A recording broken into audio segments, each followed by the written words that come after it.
Hello friends, welcome to the channel. मैंने आप लोगों को एक टास्क दिया था। ये एक छोटा सा टास्क था जिसके अंदर मैंने आपको इंग्लिश प्रैक्टिस करने के लिए बोला था कि आपको इसको अपनी जो भी सिंपल इंग्लिश आपको आती है उसमें कन्वर्ट करना है। और कन्वर्ट करने के बाद आपको उसको लाउडली बोलना है और वो रिकॉर्डिंग मुझे भेजनी है। काफ़ी लोगों ने मुझे भेजी रिकॉर्डिंग, राइट। तो उसके उसके ऊपर हम लाइव क्लासेस लेंगे, but before going for live classes ये वीडियो मैं बना के आपको बताना चाह रहा हूँ कि ज़रूरी नहीं है कि एक ही तरीके से हम इसको इंग्लिश में कन्वर्ट करें। इसको कई तरीके से कन्वर्ट किया जा सकता है। सिर्फ और सिर्फ हमारा मकसद यहाँ पे ये है कि हम अपनी बात जो कहना चाह रहे हैं उसको कह पाए। इंग्लिश का आप कौन सा वर्ड चूज़ करते हैं वो कम्प्लीटली आपके ऊपर डिपेंड करता है। Most appropriate word is good, but you can use substitute words as well, right. Synonyms होते हैं ना, हमें सिनोनिम्स में देखना है कि बेस्ट हम कौन सा यूज़ कर सकते हैं, राइट।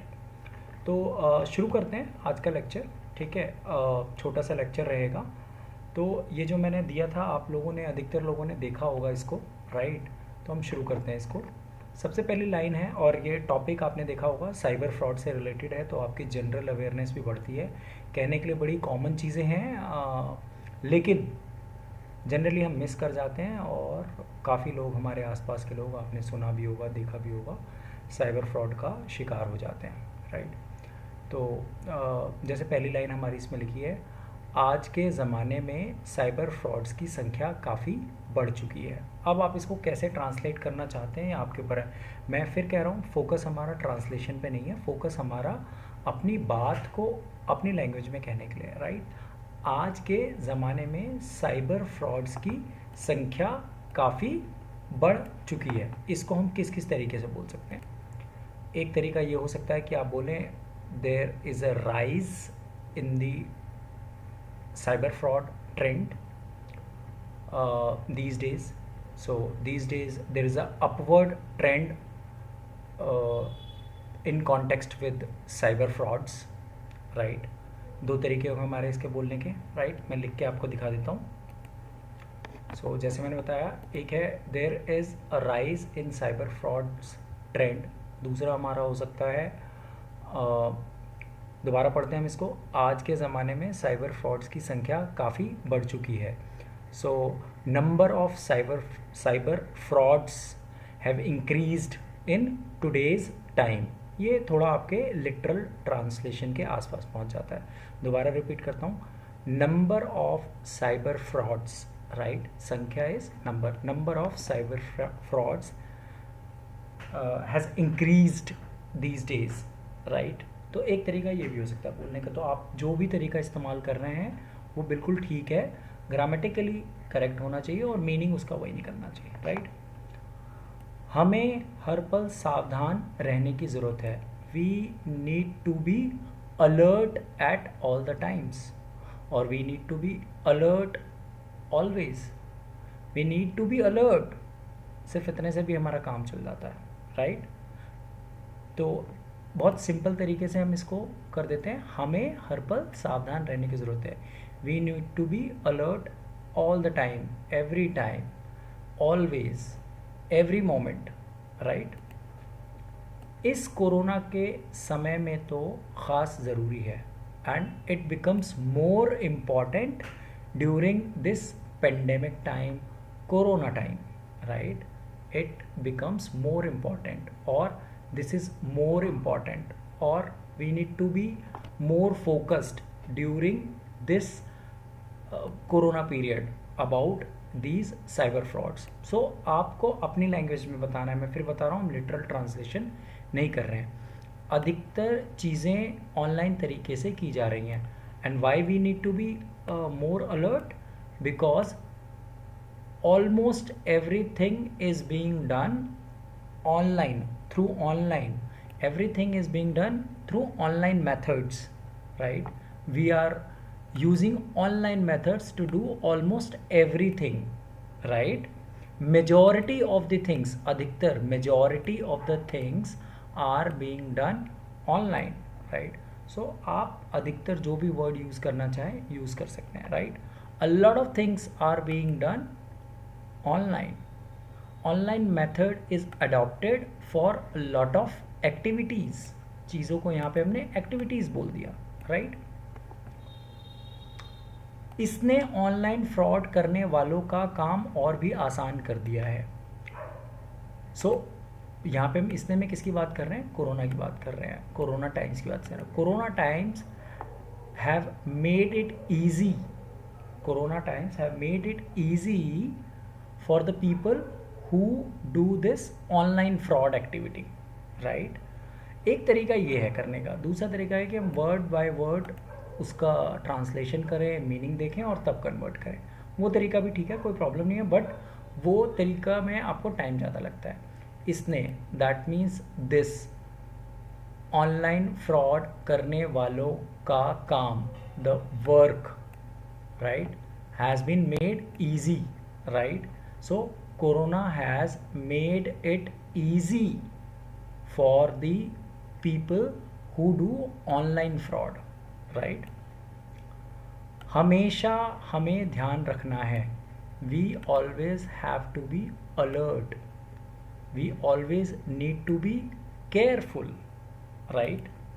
क्या क्या चीज़ें ध्यान रखनी है. अनजाने लिंक पर क्लिक ना करें. Do not click on unknown links, right. You do not have to click on any unknown links, right. अनजाने कॉल्स पर आंख मूंद कर विश्वास ना करें. Do not believe blindly. Do not believe blindly to unknown callers, right. कोई भी अगर अननोन कॉलर्स का कॉल आ रहा है, do not believe them. If you want to say blindly you can say, otherwise you can just simply से do not believe people whom you don't know, right. So unknown people are people whom you don't know. If you are not getting words, if you are not getting exact words, आप उसके alternate use कर सकते हैं, right. Unknown are the people, the thing which you are not aware of, right. The next is अनजाने लोगों के साथ OTP share ना करें. You should not share OTPs with unknown people, or rather you must not. दोनों में सिर्फ इतना डिफरेंस आता है. एक में आप सलाह दे रहे हैं, you should not, आपको नहीं करना चाहिए यहाँ पे, लेकिन हम एक हिसाब से डायरेक्ट कर रहे हैं. So you must not, ideally you should not, but you must not share your OTPs with unknown people, right. And one more suggestion has been given, which is phone को पासवर्ड प्रोटेक्टेड रखें. Always keep your mobile phones password protected, right. अब इसको मैं and करूँगा video को एक छोटी सी चीज़ को कवर करके, जिसको मैं डिटेल में दूसरे वीडियो में कवर करूँगा. काफ़ी स्टूडेंट्स के साथ बात करके ये पता चल रहा है कि उन्हें इस चीज़ की बड़ी चिंता होती है कि भाई जो हम प्रोनंसिएशन कर रहे हैं वो कितना परफेक्ट है. देखिए, परफेक्ट प्रोनंसिएशन जैसी कोई चीज़ नहीं होती है. सिर्फ जो नॉर्मल प्रोनंसिएशन है हम उस पर ध्यान दें तो वो ज़्यादा इम्पॉर्टेंट है. कारण उसका ये है कि एक वर्ड का एक क्षेत्र में जो प्रोनंसिएशन है दूसरे क्षेत्र में बिल्कुल अलग हो सकता है, राइट. दूसरे क्षेत्र में बिल्कुल अलग हो सकता है. जैसे मैं आपको बहुत सारे वर्ड्स बता सकता हूँ, राइट. जैसे अब ये एक वर्ड मैं आपको एग्जाम्पल के लिए यहाँ पे बताता हूँ, राइट. आप बोलते हैं इसे, क्या पढ़ते हैं आप इसे, जनरली आप इसे टाइम पढ़ते हैं, राइट. क्या पढ़ते हैं, टाइम पढ़ते हैं. आप इसे क्या पढ़ते हैं जनरली, क्योंकि मैंने इसके साथ लिखा है. अभी आप इसे डाइन बोलेंगे. आपसे गलती क्या हो सकती है, आप डिने पढ़ दें. कुछ लोग पढ़ लेते हैं, गलती नहीं है उनकी, ठीक है. जिन्होंने जो देखा है या अंग्रेज़ी अभी थोड़ी कम आती है वो गलत पढ़ लेते हैं. तो अब जब आप इन्हें डिने बोल देंगे तो पूरी दुनिया में कोई इसे डिने नहीं बोलता है, तो गलत हो जाएगा. आप इसे दाइने भी बोलते हैं तो भी चल जाएगा, क्योंकि कुछ यूरोपियन एरियाज़ हैं जहाँ पे ई को थोड़ा अलग से खींच के बोल दिया जाता है. बट जनरली आप इसे क्या बोलेंगे, डाइन ही बोलेंगे, राइट. अब ये जो टाइम था ना, टाइम में कई लोग इसे टाइम पढ़ते हैं. काइम इन द सेंस टी को त पढ़ते हैं, राइट। सो आप लोग प्रोनाउंसिएशन पे उतना ही फोकस कीजिए जितना कि ज़रूरी है। एग्जाम्पल के लिए और बताता हूँ कि जैसे ये हमारा एक वर्ड है, क्या पढ़ते हैं आप इसको? जनरली 90% लोग इसको क्या पढ़ते हैं? वैक्सीन। बट जो हमारे ईस्ट साइड से कुछ लोग आते हैं, बिहार वाली साइड से, वो इसको क्या पढ़ते हैं?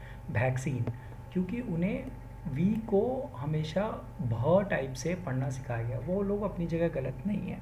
हमें क्या ध्यान रखना है कि जब हम किसी से इंग्लिश में बात कर रहे हैं तो हम कोशिश वो करें जो न्यूट्रल प्रोनाउंसिएशन है उसका इस्तेमाल करें, उसकी एक्सेंट में घुसने की कोशिश ना करें। जैसे कि एक और वर्ड से आपको एग्जांपल बताता हूँ। इसे आप क्या पढ़ेंगे? आपने कई लोगों के मुंह से सुना होगा, कई लोग इसे बोलते हैं एजुकेशन और कई लोग बोलते हैं एडुकेशन, राइट। दोनों ही ठीक है। कुछ जगहों पे इसको एडुकेशन पढ़ा जाता है और कुछ जगह पे इसे एजुकेशन भी पढ़ा जाता है। दोनों ही प्रोनाउंसिएशन ठीक है। बिल्कुल गलत प्रोनाउंसिएशन पे आपको नहीं जाना है। अगर आप बिल्कुल ही गलत प्रोनाउंसिएशन पे चले जाएंगे तो तकलीफ होने वाली है। हाँ, प्रोनाउंसिएशन करते टाइम आपके सामने कुछ कठिन वर्ड्स आएंगे, राइट। अब आप इसे क्या पढ़ेंगे? जिन बच्चों ने वर्ड्स पढ़ा हुआ है शायद वो आराम से पढ़ लें। आप इसे कोलोनल पढ़ेंगे, हो सकता है आप लोग पढ़ दें, बट ये कुछ कॉम्प्लिकेटेड वर्ड्स आते हैं जो अलग लैंग्वेजेस से लिए जाते हैं। ये एक्चुअली में कर्नल है, राइट। इसका प्रोनाउंसिएशन क्या है? कर्नल। ऐसे ही लेफ्टिनेंट होता है, उसकी स्पेलिंग भी अगर आप बिल्कुल स्पेलिंग के हिसाब से जाएंगे आप उसे ल्यूटिनेंट पढ़ लेंगे, बट वो लेफ्टिनेंट है। आपको इस पर अभी फोकस नहीं करना है, आपको सिंपल प्रोनाउंसिएशंस पे फोकस करना है। तो जैसे मैंने ये आपको टास्क दिया था, इस तरीके के मैं और भी टास्क दूंगा। आप उन टास्क्स को कंटिन्यूसली कीजिए, मुझे रिस्पॉन्ड कीजिए। मैं एक एक स्टूडेंट को डायरेक्ट फीडबैक भी दूंगा और इस तरीके का वीडियो बना के भी डालूंगा ताकि आपको आसानी से स्पोकन इंग्लिश पे काम करने में मदद भी मिले। मैं फिर रिपीट कर रहा हूँ, स्पोकन इंग्लिश के लिए थोड़ा समय लगेगा। सबसे ज़रूरी है आपको अपनी वोकेबलरी में वर्ड्स ऐड करने हैं। इस प्रैक्टिस को फॉलो कीजिए। अखबार पढ़ना या कमेंट्रीज़ पढ़ना या कुछ भी पढ़ना और अपने आसपास से करीबन 8-10 वर्ड्स को पिक करना और फिर उसको अपने रियल लाइफ में यूज़ करना, राइट। आज के वीडियो को यहीं एंड करते हैं, राइट। आई होप ये वीडियो आपको समझ में आया होगा। कोई अगर क्वेश्चन हो, कहीं गड़बड़ लग रही हो, व्हाट्सएप नंबर आपके पास है, वहाँ पे आप मुझे पिंग कर सकते हैं। मैं यहाँ पे डिस्क्रिप्शन में भी डाल देता हूँ। उसके अलावा आप यहाँ पे कमेंट भी कर सकते हैं। एंड अगर आपको वीडियो समझ आ रही है तो प्लीज़ वीडियो को लाइक कीजिए। चैनल अधिकतर लोगों ने सब्सक्राइब कर रखा है लेकिन नहीं किया है, चैनल को सब्सक्राइब कीजिए, बेल आइकन को प्रेस कीजिए और वीडियोस रिसीव होती रहेंगी आपको। और प्लीज़ इस चैनल को अपने जान पहचान वालों के साथ शेयर कीजिए। आपको पता है we are not charging anything, सब कुछ फ्री ऑफ कॉस्ट है। अकाउंटेंसी की वीडियोस भी हैं, एक्सेल की कुछ वीडियोस हम जल्दी लाने वाले हैं जो प्रोफेशनल्स नौकरी करने के लिए जाते हैं उनको काफ़ी काम आने वाला है। एक आध वीडियो भी हमने डाल रखी है बट कुछ टॉपिक्स हमने सेलेक्ट किया है, उस पर ज़रूर डालेंगे। लेकिन फ़िलहाल हमारा फोकस इंग्लिश पे रहेगा। पूरा ध्यान दें। और जैसे कि मैंने बताया, काफ़ी लोगों से बात की है, आपको 15 डेज़ के अंदर अंदर अपने डिफरेंस दिखेगा। अगर आपने वो वाली वीडियो हमारी देखी है स्पोकन इंग्लिश वाली, उसके अंदर जो टिप्स दिए हैं उसको अगर आप फॉलो करते हैं 15 दिनों तक, आपको खुद चेंज महसूस होगा। इसी के साथ इस वीडियो को क्लोज़ करते हैं। Thank you for your time.